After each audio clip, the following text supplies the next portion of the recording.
James Mitchell had spent the better part of 3 decades in the military, serving his country with quiet dignity and unwavering commitment. By the time he hung up his uniform in 2019, he'd earned a Purple Heart, a commendation for valor, and the respect of everyone who'd served alongside him. What he hadn't earned in his mind was peace. The nightmares still came, though less frequently now, and the weight of memories, some triumphant, others haunting, still pressed against his chest on bad days. At 62, James had decided he needed a project, something tangible, something that would require his hands and his mind in equal measure, leaving no room for the ghosts that sometimes visited in quiet moments. His therapist, Dr. Sarah Chen, had encouraged this. "You need to build something," she'd said during one session, not looking up from her notes. "Something that matters to you." So when James saw the 1940s Pullman train car listed on an estate auction website, something clicked. The photograph showed a beautiful Art Deco masterpiece, all chrome and mahogany, its polished exterior still gleaming despite decades of neglect. The description was sparse. Circa 1940s, once part of the Northern Pacific luxury line, excellent bones, needs restoration. There was no mention of history, no narrative about the car's past. It was simply a shell, waiting. James won the auction for less than he expected. The final price was $18,000, steep for most people, reasonable for what amounted to a mobile piece of American history. The next month was spent arranging transport to his property in Oregon, a sprawling 5 acres he'd bought years ago with vague intentions of building a dream home that never materialized. Now, that land would serve a different purpose. The train car arrived on a Friday in March, transported on the bed of an industrial flatbed truck. James stood watching as the crane operators carefully lowered it onto the permanent concrete foundation he'd had poured the week before. It took 4 hours and cost another $1,000, but when it finally settled into place, James felt something shift inside him. For the first time in a long time, he felt purposeful. That's where Ranger came in. James had adopted the German Shepherd mix from a local rescue about 6 months after retiring. The dog had his own trauma. He'd been found abandoned on the side of a highway, malnourished and scarred. And something about Ranger's quiet resilience had spoken to James immediately. They recognized each other, 2 wounded creatures learning to trust again. Ranger had been with James through the train car's arrival, sniffing excitedly around the massive vehicle as James began the painstaking work of cataloguing its condition. The interior was a time capsule. Burgundy velvet seats still held their shape, though the fabric was fragile with age. Crystal sconces lined the walls. There was a small kitchen, a sleeping compartment in the back, and what appeared to be a private owner's suite with a bed still made with yellowed linens. It was Ranger who found the first letter. James had been working inside the train car on a Tuesday morning, about 3 weeks after its arrival. He was photographing the interior decoration, documenting everything before he began the restoration process. Ranger was doing what he always did, following James from room to room, occasionally sniffing at interesting corners or settling on one of the seats to watch the work. The dog became fixated on the wall paneling beneath one of the seat cushions in what James had identified as the main cabin. It was odd behavior for Ranger. The dog usually showed little interest in the train car's finer details. But this morning, Ranger was pawing at the mahogany panel, whining low in his throat. "What is it, buddy?" James knelt beside the dog, running his hand along the smooth wood. His fingers found what Ranger had detected, a subtle gap, barely visible unless you knew to look for it. It took 20 minutes of careful work with a plastic pry bar and his fingers to work the panel loose. What he found behind it made his heart stop. A leather satchel, smaller than a briefcase, wrapped in what might have once been oilcloth, now disintegrated into fragments of brown paper and dust. Inside the satchel were letters, Dozens of them, perhaps 100 or more, their envelopes yellowed and brittle, addressed in careful cursive handwriting to someone named Margaret. James sat back on his heels, Ranger pressing against his leg as if offering support. His hands trembled slightly as he carefully lifted one of the letters. The postmark was from 1943.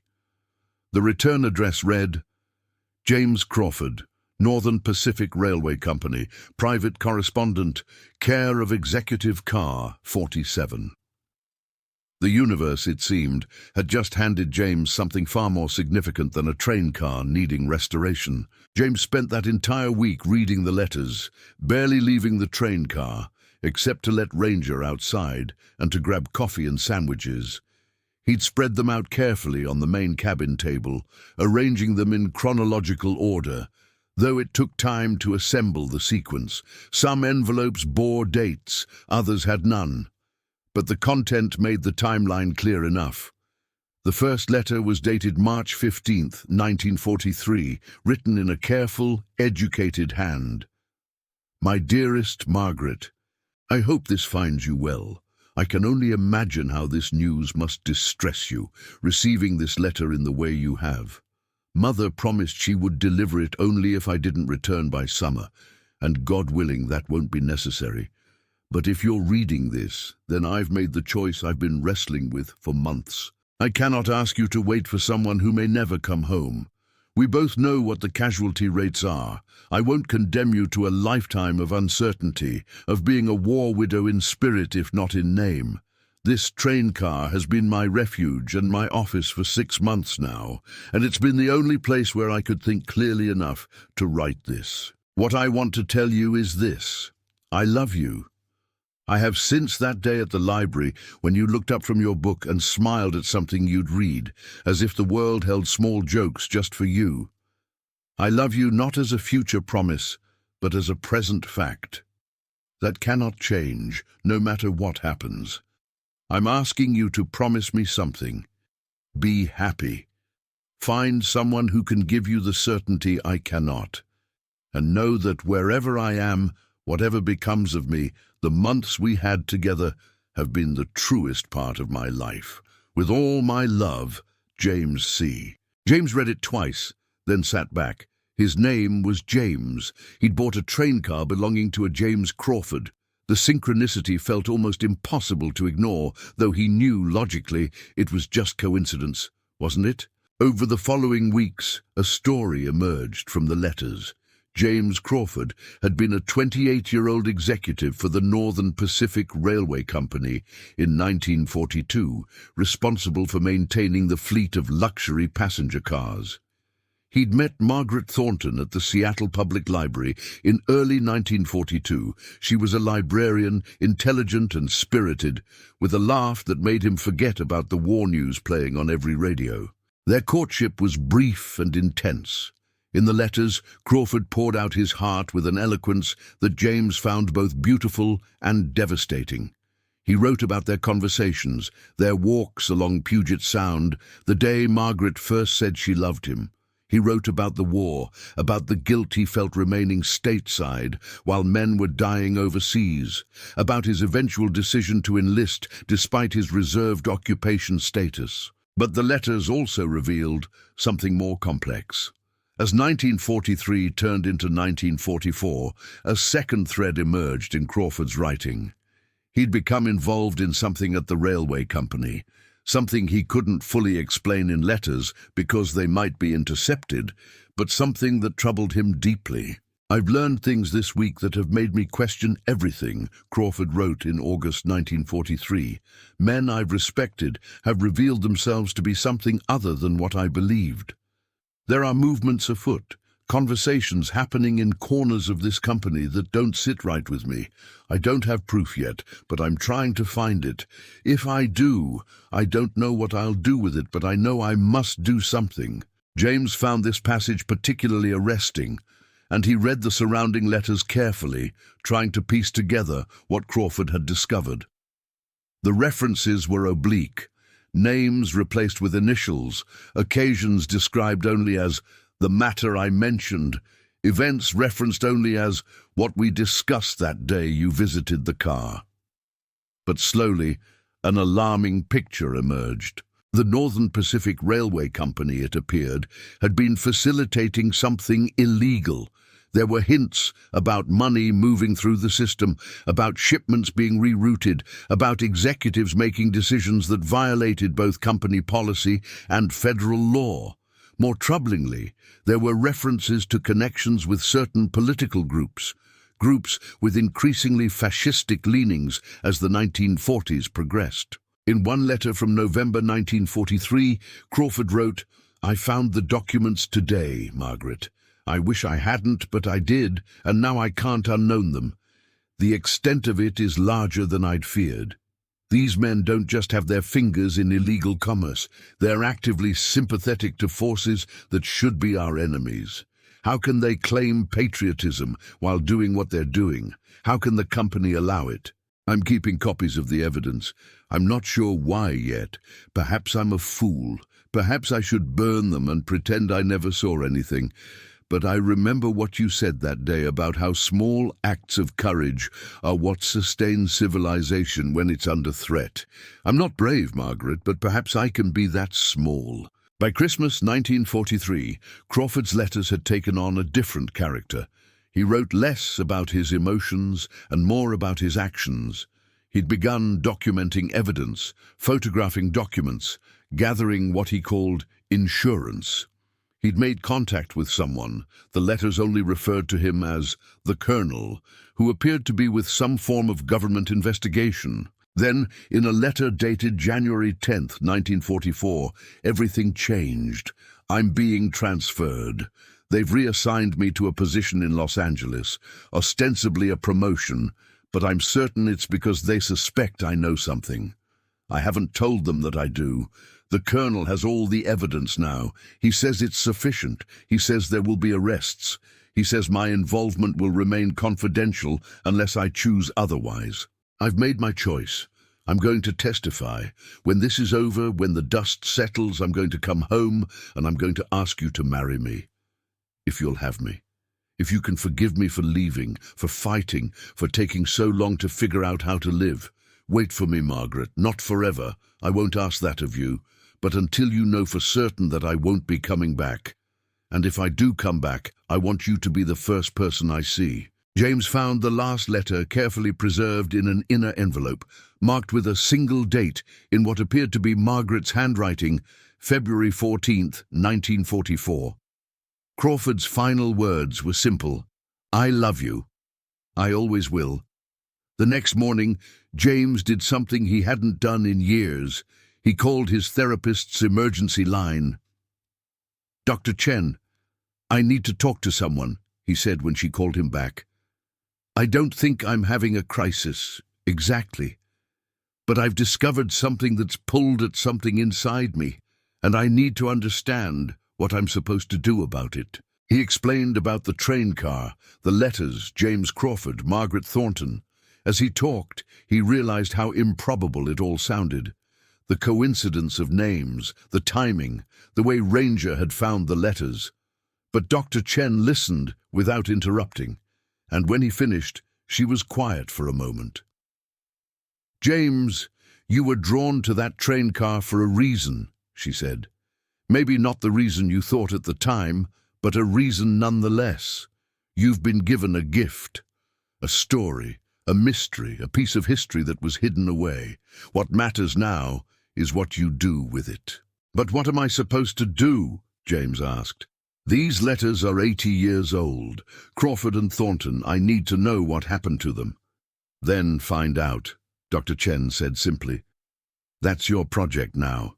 It took weeks of research.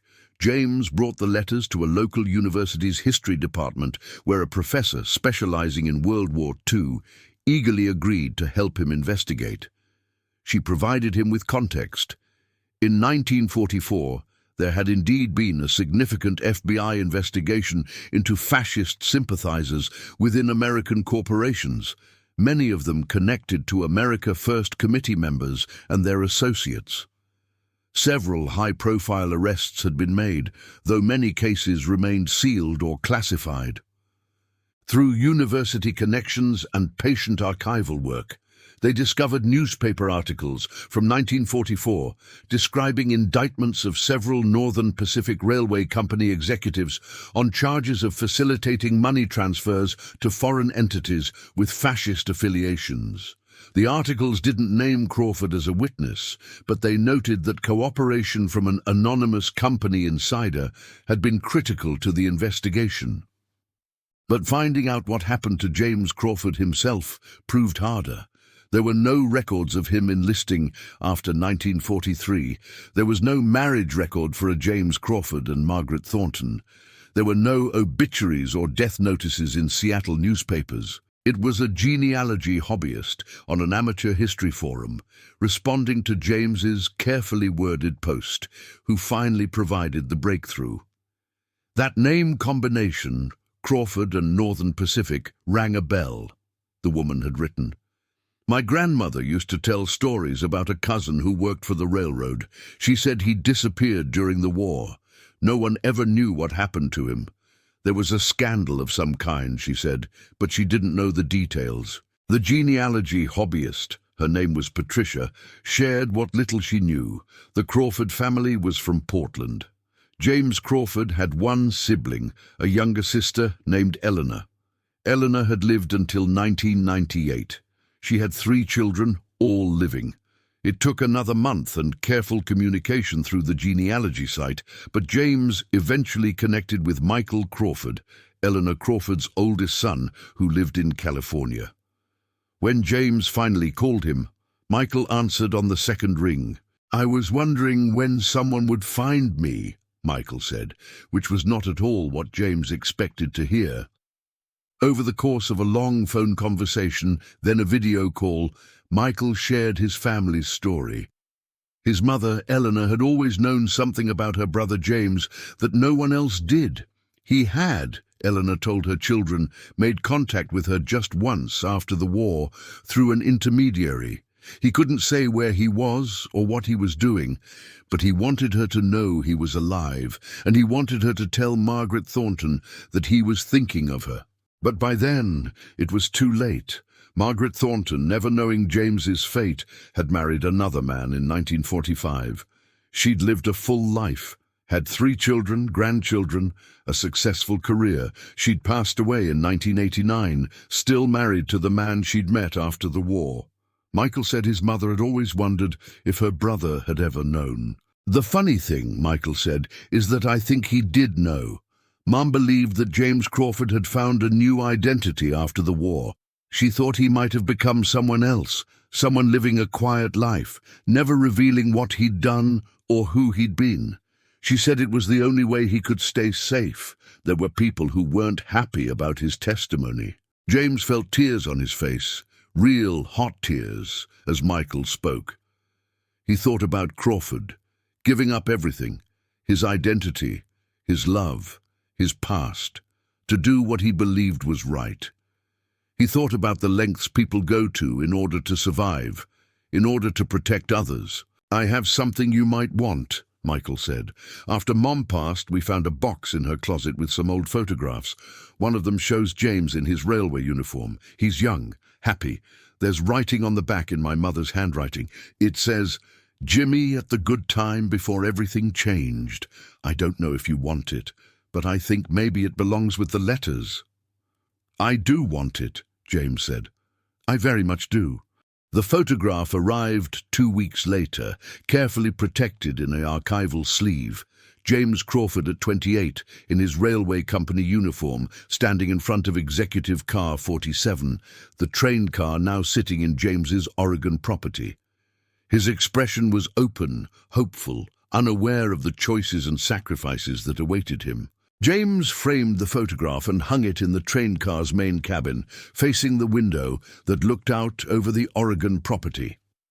He also created a small memorial display, the letters carefully preserved in archival boxes, alongside copies of the newspaper articles from the investigation, alongside the genealogy records Michael had shared, alongside a printout of an old photograph of Margaret Thornton, smiling in her librarian's uniform, taken from a 1942 Seattle Newspaper Society page. He finished the restoration of the train car that fall.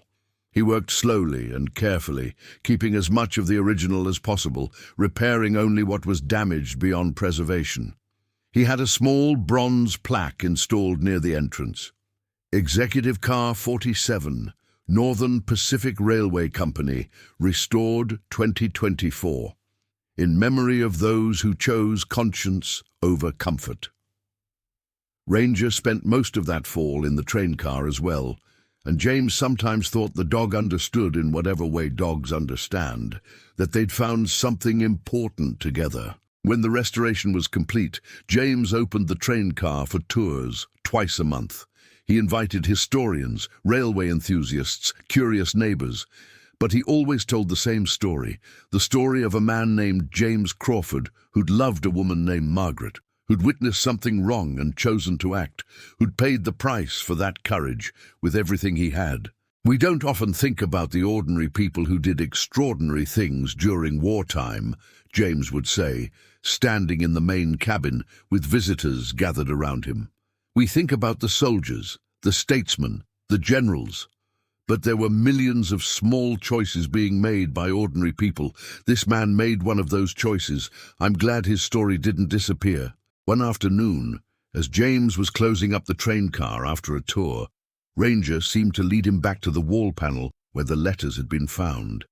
James knelt beside the dog, running his hand along the restored mahogany. He thought about Crawford, hiding these letters 80 years ago, unable to know if they'd ever be found, unable to know if his story would ever be told. James scratched behind Ranger's ears, and the dog leaned into his hand. "You did good, buddy," he whispered. "You did real good." In his pocket, James carried a photocopy of Crawford's final letter. He'd taken to reading it every evening, the way some people read scripture. It wasn't just the words that moved him anymore. It was the knowledge of what those words had cost their author. It was understanding that Crawford had written them, knowing he might never send them, knowing that Margaret might never read them, knowing that he was documenting a love that might have to remain forever unrecovered. But it hadn't remained unrecovered. It had been found and remembered and honored. And in that recovery, James had found something he didn't expect to find in a 1940s train car. Proof that small acts of courage matter, that bearing witness matters, that love, even unfulfilled, even unreturned, matters. He thought of what Dr. Chen had said. You've been given a gift, a story, a mystery, a piece of history. It was more than that, James realized. He'd been given a mirror, a way to see his own life reflected across time, to understand that every choice to do what's right, no matter how costly, contributes to something larger than himself. And that, perhaps, was the truest restoration of all, not of the train car, but of faith in the possibility that humans could choose conscience, could choose love, could choose to do what's right, even when everything was taken from them in return. As evening settled over the property, James walked Ranger back to the house, leaving the train car dark and silent, still holding its secrets, its stories, its testament to a man named James Crawford, who'd learned too late that bearing witness changes you forever. But perhaps, James thought as he watched the sunset paint the Oregon sky in shades of gold and purple, that was exactly how it was supposed to be. The story wasn't about happy endings. It was about the courage to do what's right, to speak truth, to love deeply even when you know you might lose everything. And that story, once told, could never be forgotten again. 6 months after opening the train car to the public, James received an unexpected email. The sender was Dr. Lisa Hartwell, a historian at the University of Washington who specialized in World War II counterintelligence operations. She'd seen an article about his restoration project in a regional magazine, and she had something to tell him. "I've been researching FBI operations in the Pacific Northwest during the 1940s, her email read, "and your James Crawford's name appears in declassified documents that were only recently made available through the National Archives. I think you need to see what I've found. Would you be willing to meet? James drove to Seattle the following Saturday, bringing Michael Crawford with him. Dr. Hartwell's office was cluttered with books and files, the desk of someone who'd spent decades chasing historical threads. She was in her 60s, with sharp eyes and an intensity that reminded James of certain officers he'd served under, the kind of people who saw patterns others missed. "First," Dr. Hartwell said, spreading documents across her desk, "let me confirm what you already know.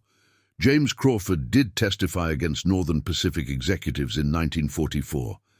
His testimony was crucial to convicting 4 men of facilitating transactions with entities controlled by known Nazi sympathizers. The money was being used to fund propaganda operations and to move assets for Nazi agents trying to establish networks in the United States. It was serious stuff." She pulled out a photograph, a black and white document showing Crawford's name on an FBI file. "But here's where it gets interesting," she continued. "After the trial, Crawford was supposed to enter the Federal Witness Protection Program. The government had concerns about retaliation from family members and associates of the men he testified against. There was a protocol set up to give him a new identity, relocate him, provide him with a fresh start." James leaned forward. "So he did become someone else?" "Yes and no," Dr. Hartwell said. "According to these documents, Crawford resisted the program. He was supposed to report to a handler in Portland in March 1944. Instead, he disappeared. No one could find him. The FBI searched for months. Eventually, they concluded he'd either died or was successfully hiding on his own." "But your mother," Michael said, looking at James, "believed he was alive." "Eleanor Crawford," Dr. Hartwell interjected, pulling out another file, "was contacted by her brother exactly once after the war, in 1947, through what appears to be a coded message sent via a Catholic charity in Seattle. The message said he was safe, that he was living a different life, and that he was sorry he couldn't be in contact. That was it." James felt a chill run down his spine. "You have the message." "Better," Dr. Hartwell said with a slight smile. "I have what might be the key to understanding what happened to him. About a year ago, I was given access to a private archive donated by the family of a deceased FBI handler named Marcus Kellerman. Kellerman was Crawford's assigned handler in Portland, and he kept extensive personal notes about his cases, notes that were never part of the official record." She pulled out a leather journal, its pages preserved carefully in acid-free sleeves.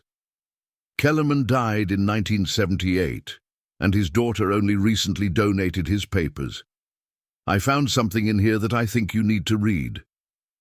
She opened to a marked page and turned it toward James. The handwriting was precise, official. "March 14th, 1944. Crawford failed to appear at the scheduled meeting. Searched his known residences and places of employment. No trace. Suspects he's deliberately evading the program. Question: why would a man refuse protection after agreeing to testify?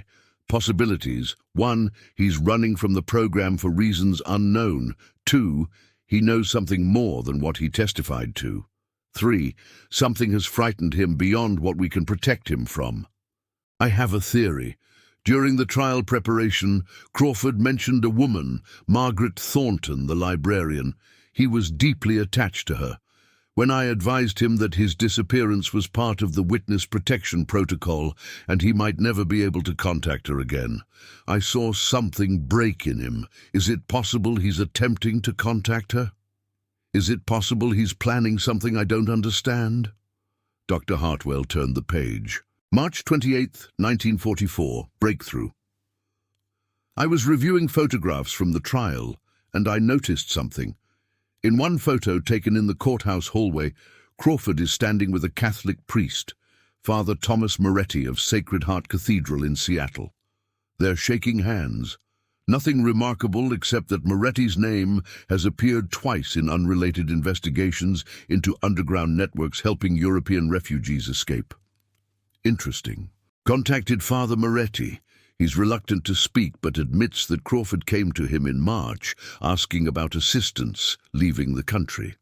Moretti was very clear that he did not help Crawford, as that would be assisting in evasion of a federal program. But he also made clear he wouldn't have. He said, "Mr. Crawford came to me as a man seeking sanctuary, not escape. There's a difference."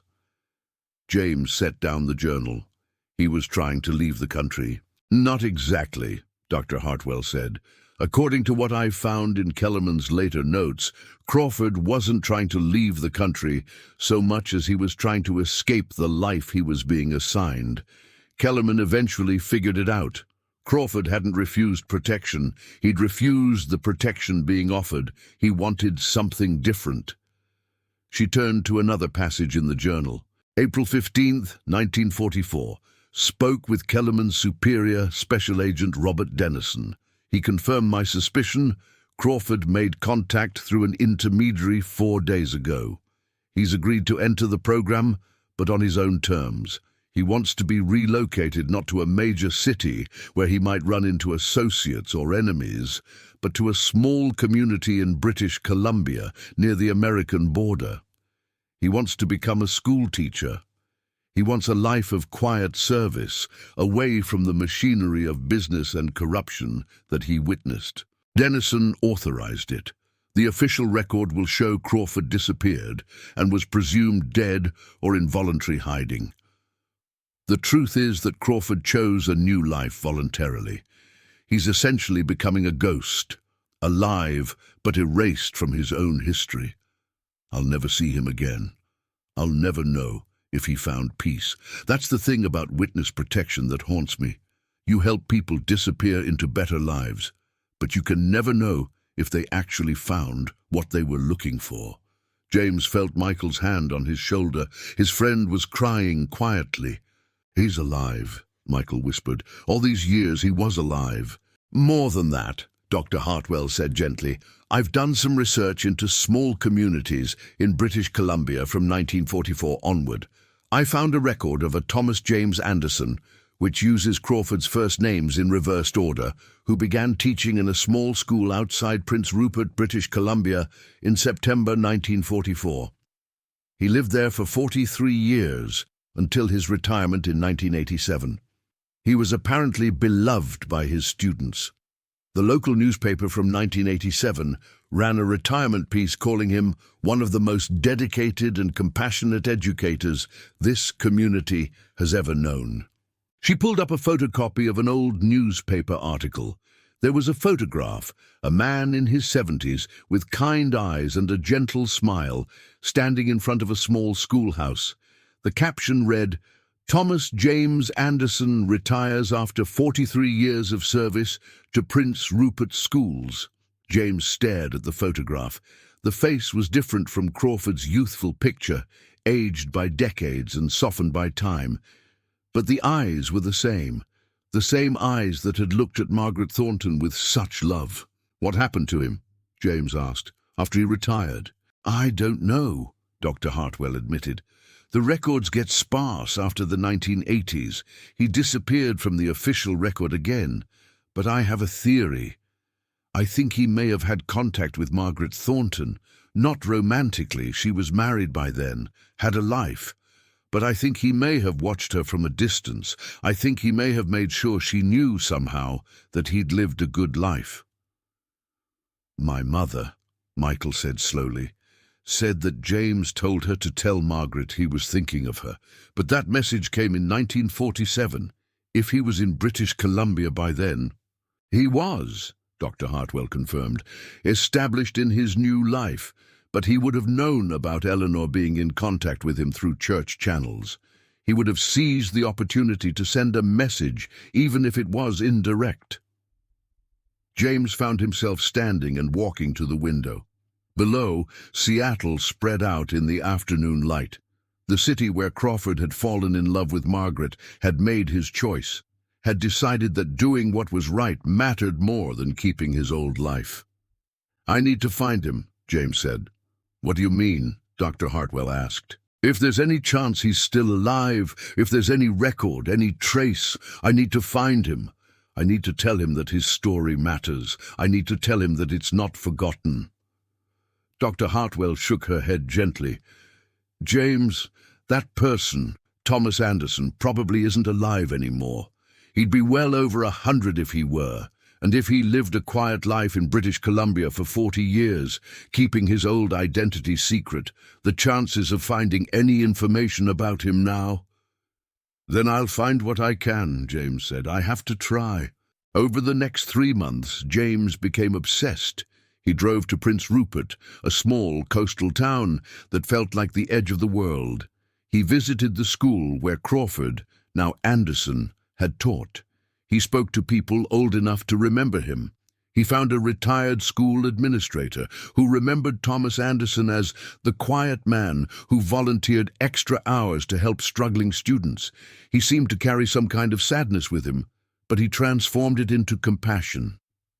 He found a woman named Eleanor, coincidentally the same name as Crawford's sister, who had been one of Anderson's students in the 1960s. "Mr. Anderson was different from other teachers," she told James, sitting in a small coffee shop overlooking the harbor. "He never talked about his past.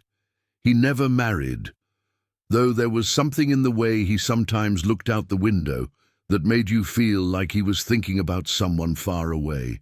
On the last day of school each year, he'd walk to the harbor at sunset and stand there for an hour, alone, thinking. I asked him about it once when I was older, after I'd come back to visit. He said he was remembering a life he couldn't have. That's all he said." James felt tears on his face. Margaret. He'd spent 40 years remembering Margaret, an hour each year at the edge of Canada, alone with the thought of a woman he'd loved and lost. "Did he ever leave?" James asked. "Did anyone know where he went after retirement?" Eleanor shook her head. "He left the school in 1987, said he was going to travel, said he'd always wanted to see the rest of the world, but I got the sense it wasn't really about travel. It was like he was finally ready to move on, to finally let go of whatever was keeping him rooted to that place." James drove back to Oregon with a half-formed hope and a new sense of purpose. He dug deeper into the official records Dr. Hartwell had accessed. There were no death records for Thomas James Anderson anywhere in British Columbia, no obituaries, no grave registrations. It was as if, after 1987, the man had simply ceased to exist. But James had an idea. He contacted Michael again. "Your mother, Eleanor, was she ever able to confirm that her brother really did reach out from British Columbia, any way he did it?" Michael thought for a moment. "She said it came through a priest at Sacred Heart Cathedral, a message, but she never told us the details. She passed away in 1998, and we never found anything in her papers." "Sacred Heart Cathedral," James said. "That's the church where Father Moretti was." James called the cathedral and spoke to the current priest, Father David Chen. After explaining the situation and providing what details he could verify, Father Chen agreed to search the church archives for records from the 1940s and 1950s. In the basement archive of Sacred Heart Cathedral, Father Chen opened a sealed envelope, preserved now for 80 years. Inside was a letter in Crawford's handwriting, addressed to whoever seeks the truth about what happened to James Crawford. "If you're reading this, then somehow someone has cared enough about my story to come looking," Crawford had written. "I write this in 1947, sitting in a room in Prince Rupert, a small town in British Columbia that I have made my home. I am writing it in the hope that someday someone will understand what I tried to do and why it cost what it cost. I loved a woman named Margaret Thornton. I love her still. I always will. I chose to give her up because I loved her, because I believed that the best gift I could give her was freedom from the uncertainty of loving me. I was right to do so, though it took me 40 years to stop believing I was wrong. I have tried to live a good life in this new place, under this new name. I have taught children. I have been a friend to those around me. I have tried to be the man I wish I'd been when I made the choice to testify against men who were betraying their country. I haven't succeeded completely. Some days the weight of the past still crushes me, but I have tried. To whoever reads this, tell them that the choice I made was worth it. Tell them that doing what's right doesn't require a happy ending. Tell them that sometimes the greatest gift we can give those we love is not ourselves, but freedom. Tell them that a life lived honestly, even in silence and solitude, is a life well lived. I am forgiven now, I think. Not by the men I testified against. Most of them died decades ago. Not by the government that gave me a new life. Not even by Margaret, though she never knew she had anything to forgive. I am forgiven by myself. And that is enough. James Crawford, writing as Thomas James Anderson, 1947. James sat in that basement archive, holding Crawford's letter, and wept. Not for Crawford's sadness, though it was profound, but for his peace, for his eventual acceptance, for his quiet dignity in bearing an unbearable weight. "Do you want to keep this?" Father Chen asked quietly. "No," James said. "This belongs here." Where he left it. In a place of sanctuary.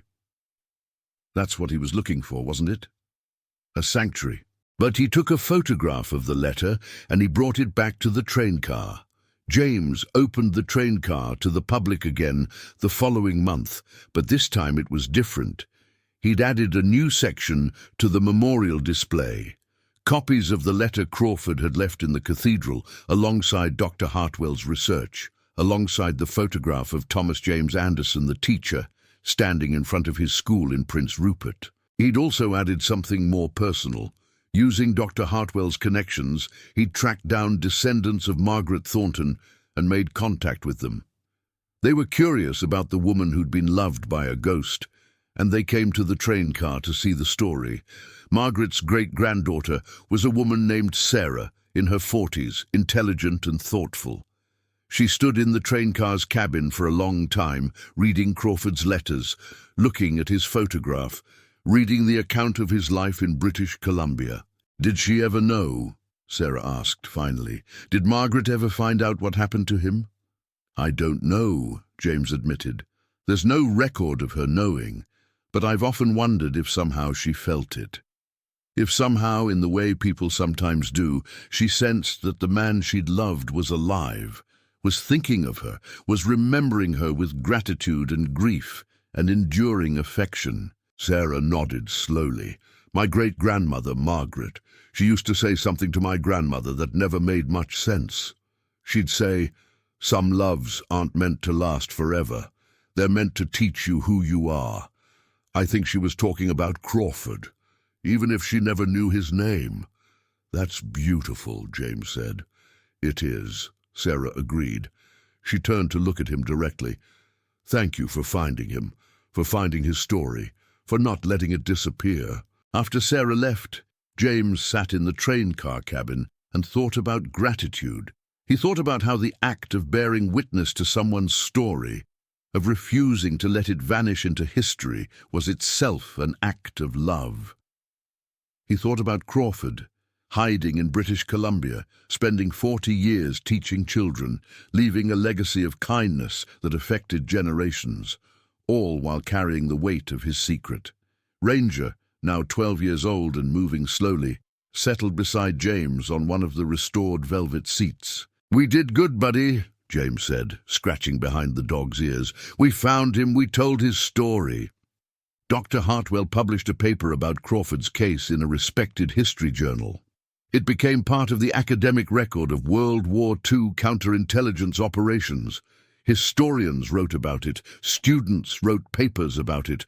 The story that had been hidden in the train car's wall panels for 80 years became known. But the most moving recognition came from an unexpected source. James received a letter from Prince Rupert from the current superintendent of schools. She'd read about Crawford's case in the local news and realized that one of their most beloved teachers had been living under a false identity. Rather than treating it as a scandal, the community decided to honor it.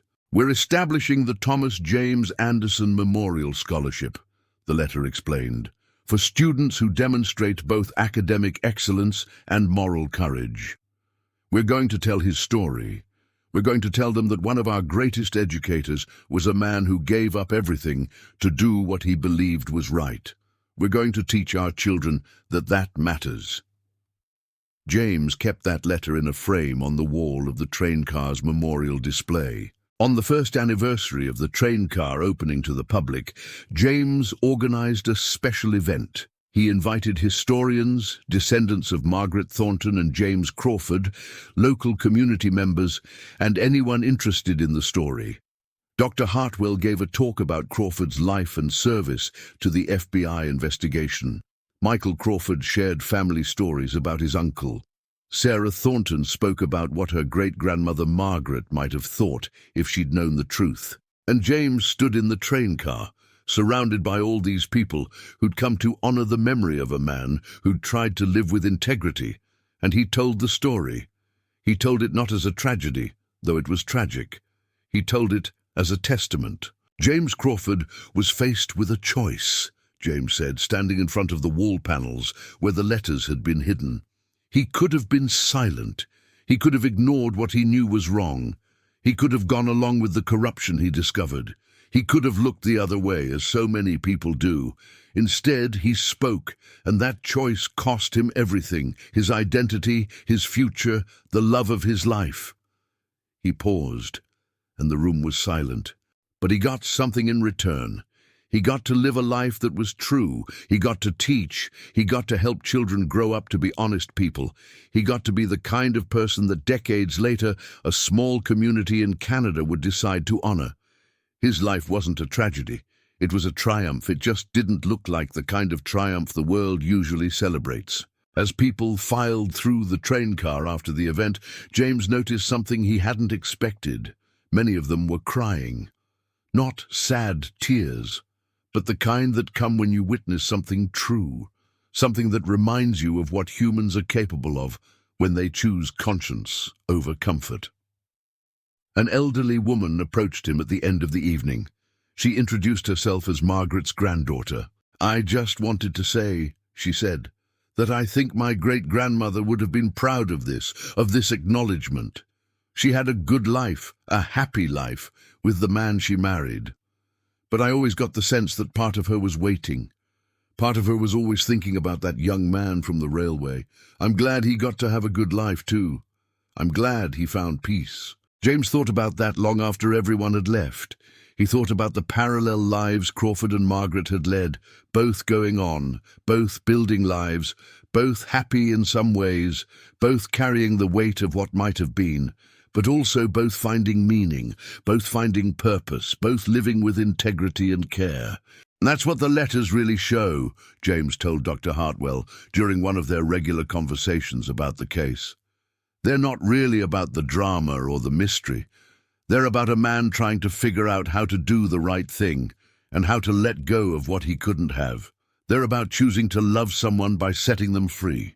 In the years that followed, the train car became a kind of pilgrimage site, not in a religious sense, though some people treated it that way, but in the sense that people came seeking something: understanding, inspiration, reassurance, that individual choices matter, even when the world seems too large for individual choices to signify.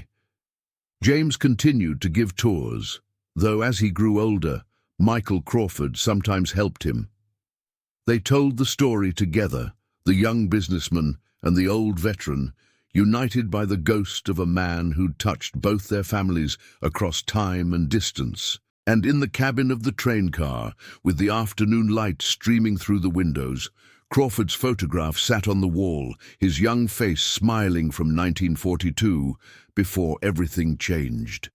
Next to it was the photograph of Thomas James Anderson, 40 years later, his face lined with experience, but still carrying that essential kindness, that fundamental capacity for love. One day, when James was in his 80s, he sat in the train car with Ranger. The dog was very old now, barely moving, and he found himself reading Crawford's final letter again.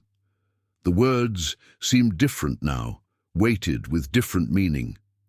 I am forgiven now, I think. Not by the men I testified against, most of them died decades ago.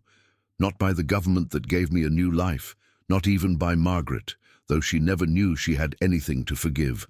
I am forgiven by myself, and that is enough. James understood now what that meant. Crawford hadn't received external vindication. His story had been secret for 80 years. He hadn't received romantic fulfillment. He hadn't received most of the things that would traditionally constitute a reward for sacrifice. But he'd received something more important. He'd received the knowledge that his life had been his own.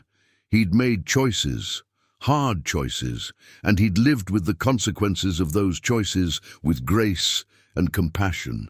That was forgiveness. That was redemption.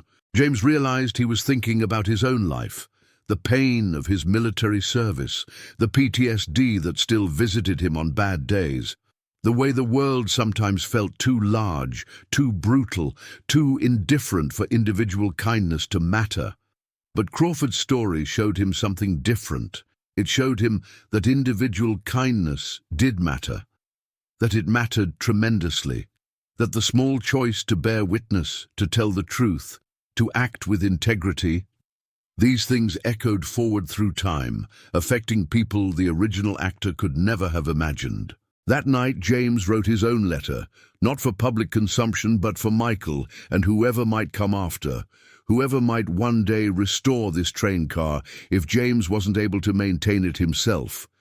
To whoever reads this after me, I want you to know why I opened this train car to the public.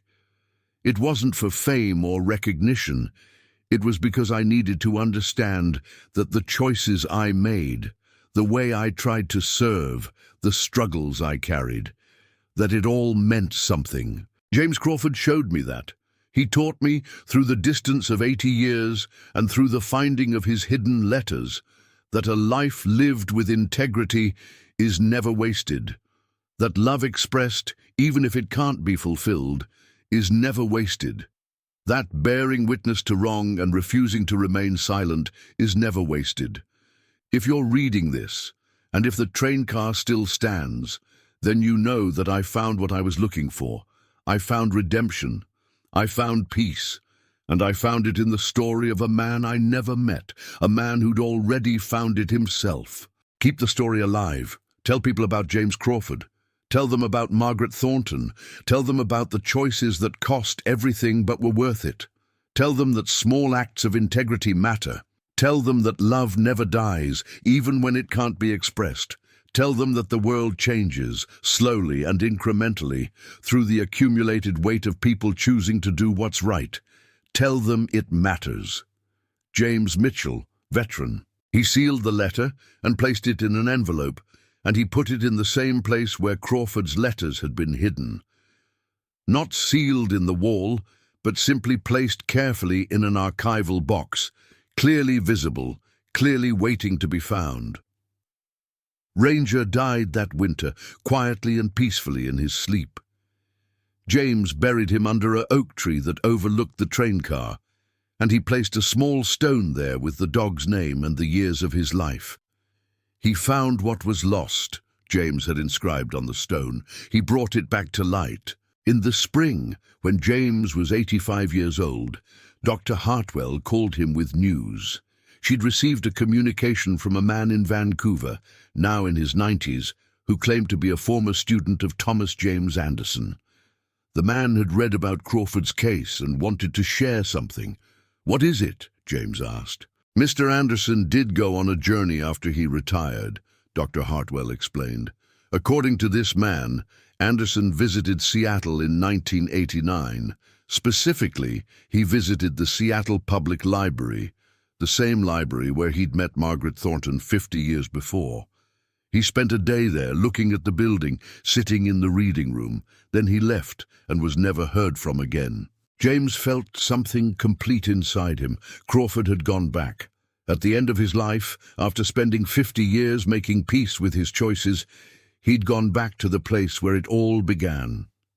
He'd stood in the library where he'd first seen Margaret, And he'd said goodbye, not to Margaret, she would never know, but to the man he'd been before he chose conscience over comfort.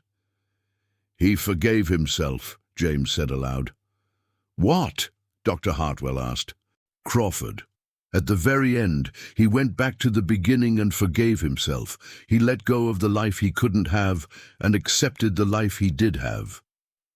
James opened the train car one last time before his own health began to fail.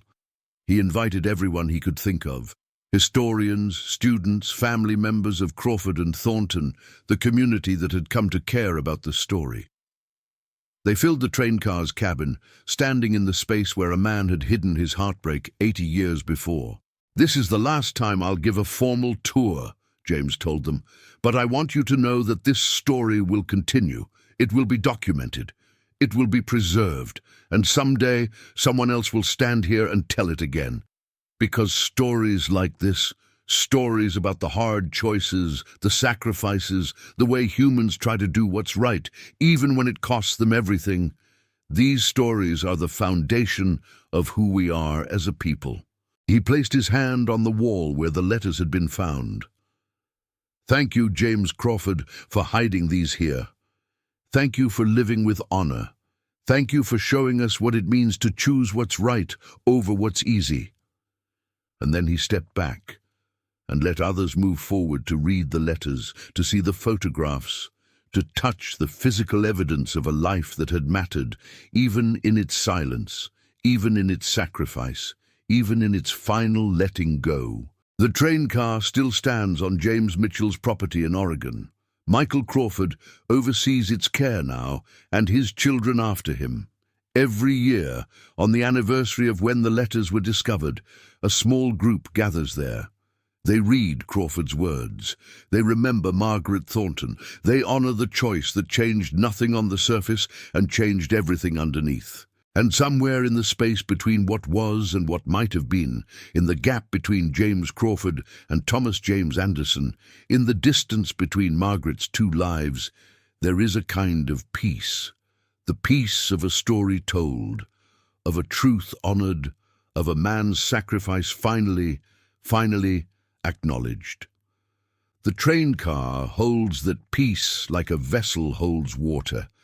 And as long as it stands, so will the memory of James Crawford, the man who loved well, who did right, and who finally learned to forgive himself for being human.